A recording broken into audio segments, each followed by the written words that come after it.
A maioria das crianças que eu atendo, elas não nasceram tão preocupadas, ou como muitas pessoas chamam, ansiosas.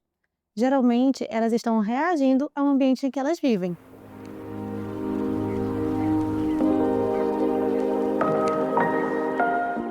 Nesse vídeo, eu quero te mostrar o que de fato está piorando o cenário de saúde mental das crianças e deixando elas mais ansiosas do que deveria. E não é para culpar o pai, a mãe, a avó, a babá ou a escola. É só para que a gente possa refletir juntos no cenário e no que está deixando as crianças mais hipervigilantes, mais estressadas e mais ansiosas. Então vamos lá para os pontos que podem estar piorando esse cenário. 1. Excesso de estímulos. Telas, muitas informações o tempo inteiro, pouco tempo de ócio.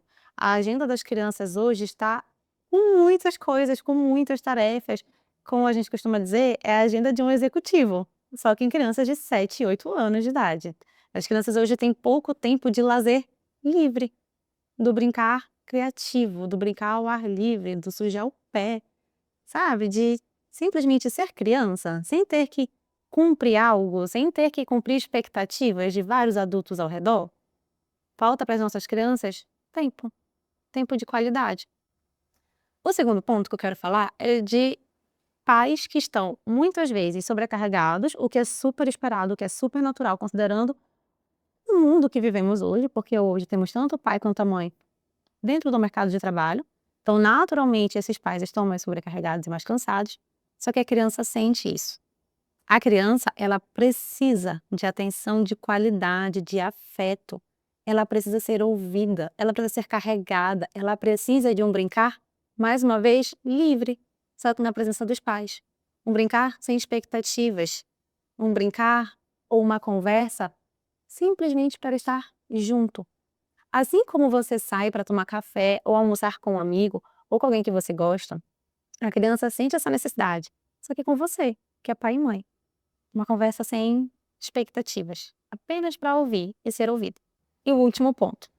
Como eu falei anteriormente, as crianças estão o tempo inteiro se sentindo na obrigação de cumprir expectativas do professor, do pai, da mãe, da babá, do avô, da avó, até da psicóloga, do psicólogo, de tantas pessoas. E essa pressão, ela é muito precoce. Imagina se você que é adulto muitas vezes não dá conta de cumprir tantos papéis com excelência. Imagina uma criança que o cérebro ainda está em desenvolvimento. Muitas das crianças têm um medo de errar gigante. Precisam assumir tantas obrigações, tantas responsabilidades, que ainda não está na hora. E aí agora, juntem tudo isso que foi falado. Um cérebro que ainda é imaturo, que precisa de liberdade para ser criativo, para se regular emocionalmente, só que está com muitas tarefas, hiperestimulado, com muita tela, pouco sono de qualidade, muitas vezes uma alimentação ruim, pouca atividade física, pouco tempo de qualidade para as pessoas que amam. Como não ser ansioso dentro desse cenário? Diante disso, eu quero lembrar o que foi falado no início. Aqui não é para culpar alguém, afinal, todos nós sabemos que você está fazendo o seu melhor. Mas vou trazer alguns pontos para a gente pensar juntos em como resolver algumas dessas questões. 1. Seu filho precisa de previsibilidade. Uma rotina previsível. Ele precisa saber quando, que horas ele terá cada atividade. Ele precisa saber o que ele irá fazer hoje no dia dele. Sem ninguém falando 3 da tarde para ele levantar rápido porque tem um compromisso X. Sendo que ele tinha acabado de planejar um jogo de futebol com os amigos. Então, a gente precisa de previsibilidade na rotina da criança. Até porque o cérebro infantil precisa disso para trazer segurança. Segundo ponto. Nós precisamos reduzir os estímulos das telas. Mas a gente não tem como tirar as telas sem oferecer uma atividade em troca. Que tal a gente tirar as telas e colocar um esporte no lugar? Ou tirar as telas e colocar um tempo livre de brincar no parque, na praça, no condomínio do prédio, com os amigos. Temos que ter cuidado com a rotina de sono das crianças e ter uma higiene de sono adequada. Ou seja, voltando na previsibilidade, essa criança tem que saber a hora em que ela vai desligar as telas, a hora em que ela vai tomar banho, escovar os dentes, a hora que ela vai para a cama, com quem ela vai para a cama, é com o pai, é com a mãe, é com a babá, é com a avó. Ter uma rotina de sono bem estabelecida. Um quarto sem telas, um espaço seguro e acolhedor para essa criança dormir. Isso vai ajudar e muito, certo? No desempenho dessa criança ao longo do dia, o desempenho emocional mesmo. E um outro ponto é observar o emocional dos adultos que estão ao redor.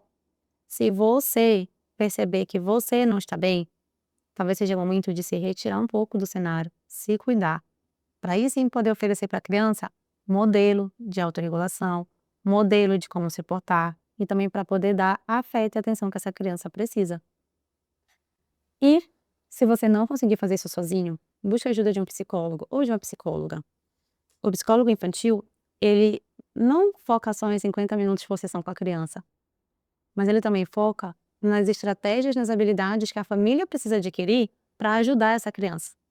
O nosso papel é ajudar você, pai, e você, mãe, a organizar todos esses pontos, para que não só a sua criança, mas a casa como um todo tenha qualidade de vida e, principalmente, saúde mental. Terapia sozinha não resolve. E é por isso que, na psicoterapia infanto-juvenil, nós precisamos acompanhar os pais também. Nós precisamos acompanhar os principais cuidadores dessa criança. E para entender esse cenário e ajudar o pai, a mãe, a babá, a avó, os principais cuidadores, a também adquirir habilidades de vida em prol de saúde. Se esse vídeo fez sentido para você, encaminhe para quem precisa ouvir e até o próximo vídeo.